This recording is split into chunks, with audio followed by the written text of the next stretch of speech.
আলু দিয়ে চিকেনের, এটা হচ্ছে একদম চিকেনের ঝোল, ঠাকুরবাড়ির চিকেনের ঝোল। এটার মধ্যে ভেরি সিম্পল, কিন্তু একটু তেলটা বেশি দিতে হবে, চিকেন চর্বিওয়ালা কিনতে হবে। আলুগুলো গোটা গোটা দিয়ে দিতে হবে, গোটা গোটা রসুন দিতে হবে, আর আদা বাটা রসুন বাটা তো তোমার লাগবেই। সর্ষের তেলে তোমাকে রান্না করতে হবে, চিকেনের পিসগুলো একটু বড় বড় হবে, আর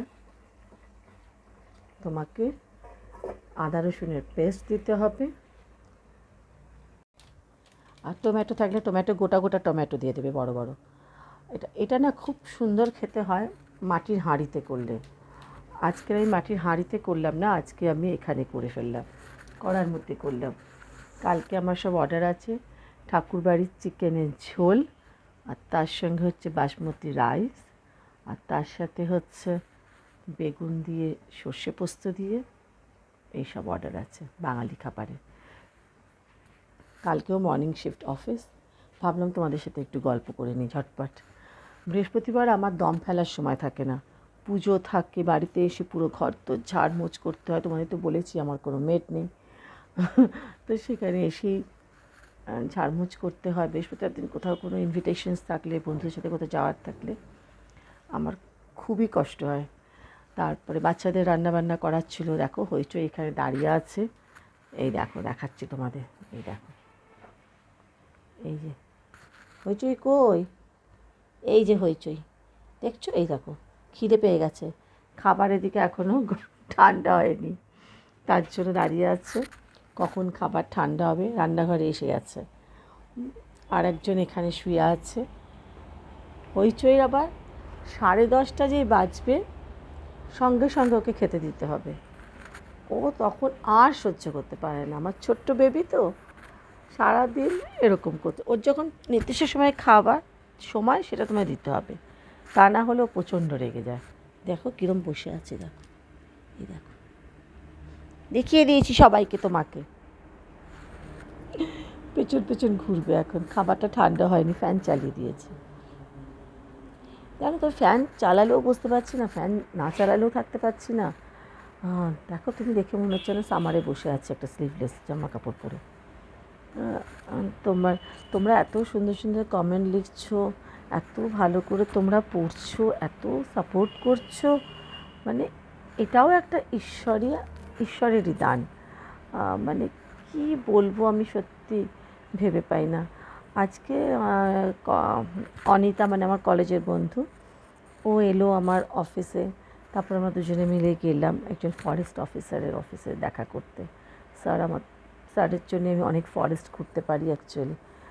আমি তোমাকে বললাম, যখন বাবা ছিল, বাবা তখন প্রচুর আমাদের নিয়ে ঘুরতো, মানে 1-2 দিনের ছুটি পেলেই আমরা কোথাও না কোথাও ঘুরতে চলে যেতাম, ছোটো ছোটো ট্রিপ। বাবা ম্যাক্সিমাম সময় টি গার্ডেনের গেস্ট হাউসে থাকতাম, কখনো পিডাব্লিউডি গেস্ট হাউসে থাকতাম, কোনো দিন কখনো বড় বড় কোম্পানির গেস্ট হাউসে থাকতাম, এরকম। তো মানে কীরকম করে আমার সঙ্গে সব চেনাশোনা হয়ে যায়, তারপর তারা সব সময় আমাকে হেল্প করতে চায়। আজকে অনিতা তো দেখে অবাক হয়ে গেছে আমার আর স্যারের সাথে কথা বলার, মানে স্যার সবসময় চান আমি যেন ঘুরি, বেড়াই, ভালো থাকি। এই যে কাজ করতে গিয়ে কত মানুষের সাথে পরিচিতি, এটাকে তুমি কি বলবে, মানে এটা ভগবানের আশীর্বাদ ছাড়া, ব্লেসিংস ছাড়া এগুলো সম্ভব হয় বলো? সম্ভব হয় না। তুমি আমরা যখন আগে যে অফিসে আমি কাজ করতাম, আমরা প্রচুর আই ক্যাম্প করতাম, আগে যে হসপিটালে ছিলাম প্রচুর আই ক্যাম্প করতাম, বিভিন্ন ক্লাবের সাথে, বিভিন্ন অফিসে গিয়ে প্রচুর ক্যাম্প করতাম। তো সেখান থেকে না অনেকের সাথে ভীষণ ভালো একটা পারিবারিক সম্পর্ক হয়ে গেছিলো। তার মধ্যে টেকনিশিয়ান স্টুডিও পাড়া টলিগঞ্জে, সিনেটেল ওদের একটি সংস্থা, এরা সব ওদের যে দুস্থ বা টেকনিশিয়ানসরা থাকে তাদের জন্যে আই ক্যাম্প করে, হেলথ ক্যাম্প করে, এরকম করে। তো অজিতদা বলে একজন ভদ্রলোক আছেন, উনি ব্যাপারটাকে পুরো অর্গানাইজ করে। এই দেখো ওদের খাবার, দেখছো তোমরা, দেখতে পাচ্ছ? এই দেখো, এই দেখো সব খাবার রেডি হয়ে আছে। এগুলো ঠান্ডা হয়নি বলছি, দিচ্ছি, সেটা শুনছেই না দুটোতে। চুপ করে বসো, খাবার ঠান্ডা হয়নি এখনও। তো সেই অজিতদা সঙ্গে আমার পারিবারিক সম্পর্ক। দাদা যেন দাদাই, যখন ক্যাম্প হতো আমাকে এসে জিজ্ঞেস করতো, বোন কী রান্না হবে, কী খাবে তোমরা বলো। আমরা মনে করি আমি সৌমিত্র চট্টোপাধ্যায়ের সাথে, প্রসেন চট্টোপাধ্যায়ের সাথে, আরও অনেক, আমরা সব একসঙ্গে লাঞ্চ করতাম। মানে ওখানে আমার সবার সাথে এত ভাব হয়ে গেছিলো, মানে কি বলবো। তো প্রত্যেক বছর নির্দিষ্ট দিনেই ওদের ওই দিনটা না স্টুডিও পাড়া বন্ধ থাকে, 9th মার্চ। তো ওদের ক্যাম্প হয়। এবারও ক্যাম্প হয়েছে, এবারও আমাকে অজিতদা পাঠিয়েছে ইনভিটেশনস। কী সুন্দর যে ওদের ক্যাম্প হতো, মনে হতো মানে সবাই আমার এই সোমেনদা, এই কত সবাই অনেকে এক্সপায়ার করে গেছেন, কিন্তু অজিতদা বলছিলেন যে সবাই চলে গেল এক এক করে, পূর্বা আমি একাই পড়ে রয়েছি, নকল বুদির গড়কে আমি রক্ষা করছি। কী অবস্থা স্টুডিও পাড়ার, কাজের সেই পরিবেশ নেই, খুব কষ্ট হচ্ছিল। আমার নিজেরও শরীর ভালো নেই, মানে একদম দাদাই উনি। মানে আমার পছন্দ মতো সব খাবার লিস্ট হতো, মেনু বানানো হতো। মানে এত সেই সেটের মধ্যে আমাদের ক্যাম্পের সমস্ত কিছু ইনস্ট্রুমেন্ট আমরা বসাতাম। কতদিন হয়েছে কোনো শুটিংয়ের সেট করা, তার মধ্যেই হয়তো আমাদের ক্যাম্প হচ্ছে। আমি যদি পারি স্টিল ছবি আমার কাছে কিছু আছে, আমি তোমাদের ওগুলোকে দেখাবার চেষ্টা করব ভিডিওটার সাথে। আজকে না হলে আরেকদিন কখনো করব। এই যে একটা সম্পর্ক, যেটা এখনও কত বছর হবে, আমি চাকরি ছেড়ে দিয়েছি কত বছর হয়ে গেল, 2015-এ, তারও আগে থেকে পরিচয়। তারপর যেন আমার এই অফিসে একটি পেশেন্ট অঙ্কোলজিতে ক্যান্সার ব্লককে ভর্তি ছিল, অরবিন্দ স্যারই আমি ওনাকে বলি। উনি সিএসসিতে খুব বড় পোস্টে কাজ করতেন। তো স্যারের সঙ্গে প্রতিদিন গিয়ে সকালবেলা দেখা করতাম, কথা বলতাম। উনি খুব বই পড়তে ভালোবাসতেন, ওনার পুরো ফ্যামিলির গল্প আমার সাথে করতেন। ম্যাডাম আসতো, ম্যাডামকে তো অসাধারণ দেখতে, কী ডিগনিফাইড, কী ভালো, সব কনিষ্ক থেকে শাড়ি পরতেন, মলমল শাড়িগুলো। তারপর স্যারের কাছে শুনতাম ওনার বৃদ্ধ বাবা আছে, অনেক প্রায় 100-এর কাছাকাছি তার বয়স। তো খুব গল্প করতাম। তো তারপর আমি বললাম যে স্যার আমার বাড়িতে এরকম গণেশ পুজো হয়, আপনি একদিনকে আসুন। তারপরে উনি বলছিলেন যে একদিনকে আমার রান্নার ব্যবসা ট্যাবসা সব গল্প উনি শুনতেন টুনতেন। তারপরে উনি বললেন আমার বাবা, পূর্বা আজকে কী মেনু, এরকম জিজ্ঞেস করতেন। এগুলো এরকম মেনু। তখন আমার খুব ভালো লাগে পাটিসাপটা খেতে, নারকেল নাড়ু খেতে, আমার বাবাও খুব পছন্দ করে।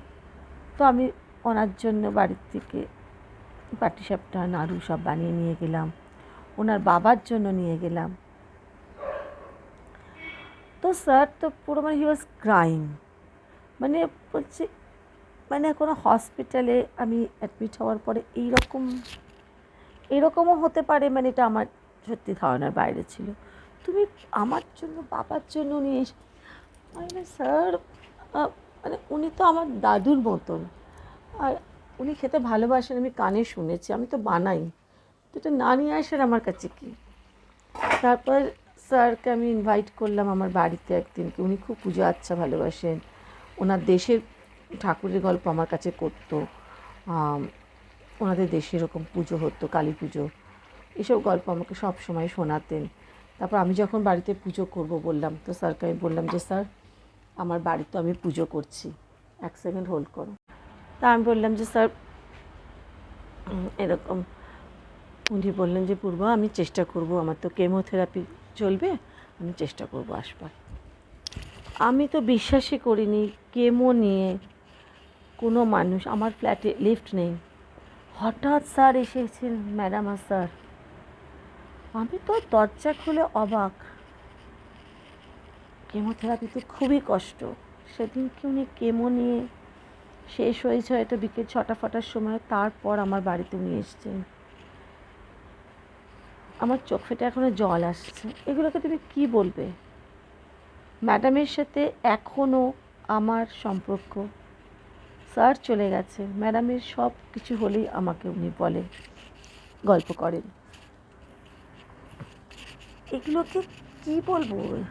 মানে কী পেয়েছি আমি লাইফে, আর কি চাইবো?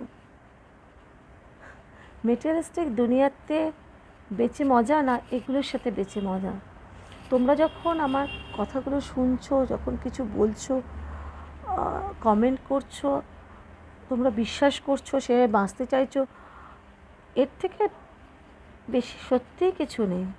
বিশ্বাস করো, আমি কোনোদিনও প্রমোশন, পোস্ট জন্য কম্পিটিশন করা বা পড়াশোনার ক্ষেত্রে বলছি, আমি করিনি। লাইফে ঈশ্বর যা দিয়েছে খুব ভালো আছে, অনেক দিয়েছে, অনেক অনেক কিছু, আর কিচ্ছুই কারোর কাছ থেকে চাওয়ার নেই। এত ভালো বন্ধু দিয়েছে, এত ভালো দিদি দিয়েছে, এত ভালো দিদির হাজব্যান্ড দিয়েছে, এত ভালো দিদির ছেলে দিয়েছে, বাবা মা দিয়েছে, এত বন্ধুবান্ধব দিয়েছে, এত মনের জোর দিয়েছে, আমাকে হইচই চুলবুলের মতন দুটো বাচ্চা দিয়েছে, নিচে এতগুলো ডগি দিয়েছে আমাকে, তারা এতগুলো বাচ্চা আমাকে সবসময় যারা ঘিরে রাখছে। আর কিচ্ছু চাওয়ার নেই। বন্ধুদের বাচ্চা কাচ্চারা এত ভালো, তারা এত ভালোবাসে, আর কি চাইবো? জামা কাপড় গয়না কাটি এ তো আছে, কিনছি, পড়ছি, রাখার জায়গা নেই তাও কিনছি, কিন্তু মানুষের সঙ্গে যে সম্পর্ক, যে ভালোবাসা, যে রিলেশনশিপটাকে যদি তুমি কন্টিনিউ রাখতে পারো, সেটাই হচ্ছে সবথেকে আসল পাওয়া। এটা আমার জীবনে আদর্শ, এটা মনে হয়। আমার এই কর্মজীবনে না, এত ভালো ভালো মানুষের কাছাকাছি গেছি, এত ভালো ভালো মানুষের সাথে আমি মিশেছি, যে কোনো রকম কোনো বিপদ আপদে তারা আমার পাশে এসে দাঁড়িয়েছে বা আমি তাদের পাশে দাঁড়িয়েছি। এগুলো সবই ঈশ্বরের দেওয়া। এখানে এখন আমার হাতে একটা আংটি পড়েছি, পলা। আমি জানি না আমার ভিডিওটা উনি দেখবেন কি না, কিন্তু আমার এটা বলার দরকার। অফিসে আমি একদিন কাজ করছি, ফ্রন্ট ডেস্কে বসে, প্রচুর পেশেন্ট সামনে, হঠাৎ কানে একটা কথা আসছে, কেউ বলছে যে তুমি যতই করো, যাই করো, তোমাকে লোকে হিংসে করে, তোমার কখনো তুমি সেই জায়গায় যেতে পারবে না, সংসারও তুমি সবসময় কষ্ট পাও, যতই কাজ করো তোমার কখনো কোনো দিনের সুনাম হবে না, তোমাকে তুমি যা করোনি তাও তোমার নাম নিয়ে বদনাম করবে লোকে।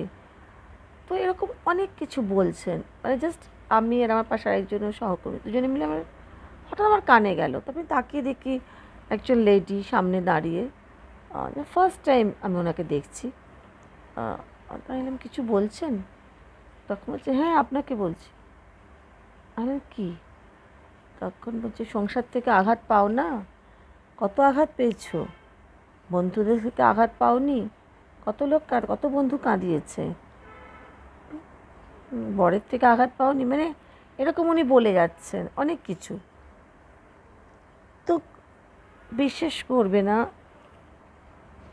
এই শকড, আমি রিলেট করতে পারছিলাম উনি যেগুলো বলছিলেন। এগুলো আমার সঙ্গে কিন্তু সব হয়েছে আমার লাইফে। ওনাকে আমি ফার্স্ট টাইম দেখলাম, আর উনি এগুলো যে বলছেন, এগুলো অবিশ্বাস করার মতো, ইগনোর করার মতনও কথা নয়। সো আমি তখন ওনাকে বললাম আপনি তো এত কিছু বললেন, ধরুন আপনার কথাগুলো সত্যি, তো এটা রেমেডি কী, এটা সলিউশনস কী, আমি এখান থেকে বেরোবো কী করে? এখান থেকে বেরোনো ভেরি টাফ, মানে এটা দিয়ে বেরোতে পারবে না। আমি বললাম তাহলে আর কী লাভ? তখন বলছে যে না, তাহলে এটাই লাভ, তুমি একটা পলা পরে দেখতে পারো, 10 রত্রির একটা পলা। উনি আমাকে এটা বলেননি ওনার কাছে যেতে হবে, ওনার কাছে কিনতে হবে, কিছু করতে হবে, এসব উনি কিছু বলেননি। বাট উনি এটা বললেন। তো সামহাও আমি অ্যাস্ট্রোলজি একেবারেই বিশ্বাস করি না বা কিছুই না, বাট আমার মনে হলো পলা একটা কেনা যেতে পারে এমন, এটাকে আমি কিনতে পারবো। আর পলা তো ভালোই, শরীরের জন্য শুনেছি মঙ্গলের জন্য খুব ভালো। তো আমি সেই পলার আংটিটা বানালাম। আমার মাংস হয়ে এসেছে প্রায়, তোমাদের সাথে কথা বলতে বলতে। আমি জানি না সত্যি এটার কোনো কিছু কাজ আছে না কি, বা কিছু হবে না কি, বা কী ব্যাপার। ঠিক আছে, একটা গহনা হলো হয়তো, বাট আমি বিশ্বাস নিয়েই পড়েছি, এরকমও আমি অবিশ্বাস করে পড়েছি। আর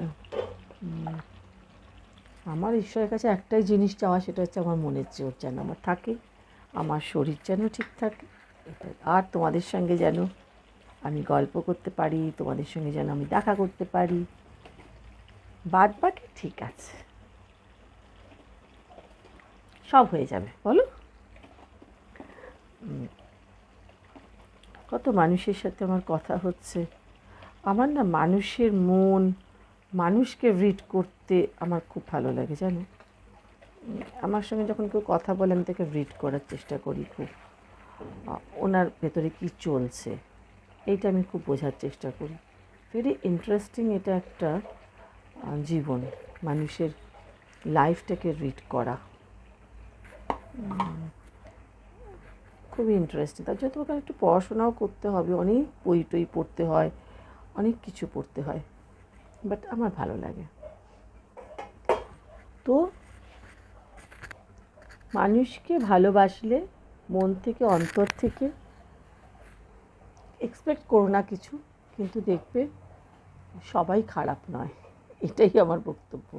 আমি লাইফে তো অনেক ভালো মানুষের সাথেও মিট করেছি আমার এই চলার পথে, অনেক অগুন্তি, তারাই আমার সমস্ত মনের জোর দিয়েছে। চলো, টাটা, বাই বাই, আবার কালকে কথা হবে। ভালো লাগলে শেয়ার করো, সাবস্ক্রাইব করো, কমেন্ট দিও, অ্যান্ড কিপ সাপোর্টিং। তোমাদের জন্যই আমার ইচ্ছে করে করতে, বলতে, নতুন ভিডিও করতে, নতুন করে গল্প করতে। অনেক দিন গল্প বলা হয়নি, কবিতা শোনানো হয়নি, চিঠিও পড়ে শোনানো হয়নি, খুব গুরুগম্ভীর হয়ে যাচ্ছে আলোচনাগুলো না। শোনাবো, দাঁড়া। চলো বাই। রান্না অলমোস্ট শেষ। এই রান্নাটা তুমি কিন্তু বেশি পাতলা করবে না, একটু উপরে তেল ভাসবে, এরকমই হবে। বন্ধ করে তারপর কিছুক্ষণ রেখে দিতে হবে।